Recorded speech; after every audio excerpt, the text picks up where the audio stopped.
পেহেলগামের ঘটনাতে হিন্দু মহিলাদের আরো সাহসী হওয়ার উচিত ছিল, এমনটাই কিন্তু বিতর্কিত মন্তব্য করেছেন হরিয়ানার বিজেপির রাজ্যসভার সাংসদ রামচন্দ্র জাংরা।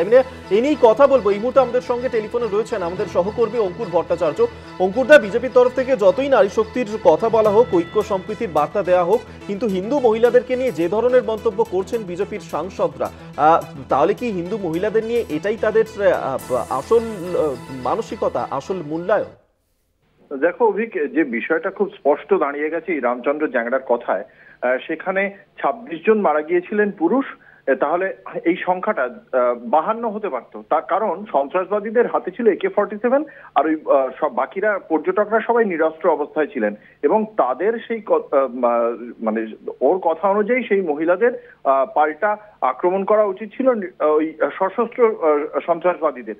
এটা বিজেপি নেতা বলতেই পারেন, তার কারণ তারা প্রথমত ওই মনোবাদী জায়গা থেকে তারা ওই সমস্ত চিন্তা ভাবনাই রাখেন। দুই, এই বিজেপির এই ভদ্রলোক যে কথা বলছেন, এখনো পর্যন্ত বিজেপির সরকার এই সাহসটুকু দেখাতে পারলো না ৫৬ ইঞ্চির ছাতিরা যে একটা সর্বদলীয় বৈঠকে যোগ দিই বা এই বিষয়টি নিয়ে বিশেষ অধিবেশন ডেকে পেহেলগামে কারা ধরা পড়েছে বা কারা এই সশস্ত্র এই হত্যাকাণ্ড চালিয়েছে তাদেরকে এখনো পর্যন্ত ধরতে পারলো না ৫৬ ইঞ্চি ছাতির CRPF জওয়ানরা, বা তার পাশাপাশি অন্তত সামনে এসে বলতে পারলো না বিশেষ অধিবেশন ডেকে যে কারা ভারত অপারেশন সিঁদুরে ঠিক কিভাবে প্রত্যাঘাত করেছে।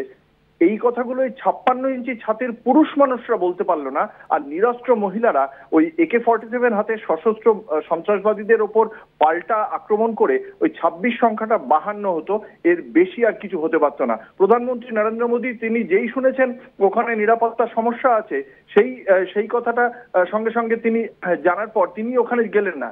পর্যটকরা গেল, তাদের কোনো নিরাপত্তার কোনো দায়টা কেন্দ্র সরকার এখনো পর্যন্ত মাথা পেতে নিতে বিদেশে লোক পাঠিয়ে এই কথাগুলো বলছে, অথচ সংসদে ডেকে সমস্ত ঘটনার দায়ভার তারা নিতে পারলো না। সেখানে ৫৬ ইঞ্চি ছাতি তার নাই থাকতে পারে। ওমর আব্দুল্লাহ সেটা দেখিয়েছিলেন যে তিনি অন্তত বলেছিলেন নিরাপত্তা দিতে পারেনি, এই দায়টা আমার। এখনো পর্যন্ত বিজেপি কোনটা করতে পেরেছে? এই বিজেপি সরকার শুধুমাত্র এই ধরনের কথাবার্তাই বলতে পারে অভিক, তার বেশি তাদের কাছ থেকে কিছু প্রত্যাশাই করা উচিত নয়। একেবারে। আর এরপর কোনো কড়া ব্যবস্থা নেওয়া হয় কিনা বিজেপির তরফ থেকে অবশ্যই নজর থাকবে। আপাতত ধন্যবাদ। সহকর্মী অঙ্কুর ভট্টাচার্য টেলিফোনে ছিলেন, অন্যদিক থেকে নিউজরুম থেকে আমাদের সঙ্গে ছিলেন বিশেষ প্রতিনিধি দীপ্তিমান ভট্টাচার্য। দীপ্তিমান, তোমাকেও ধন্যবাদ।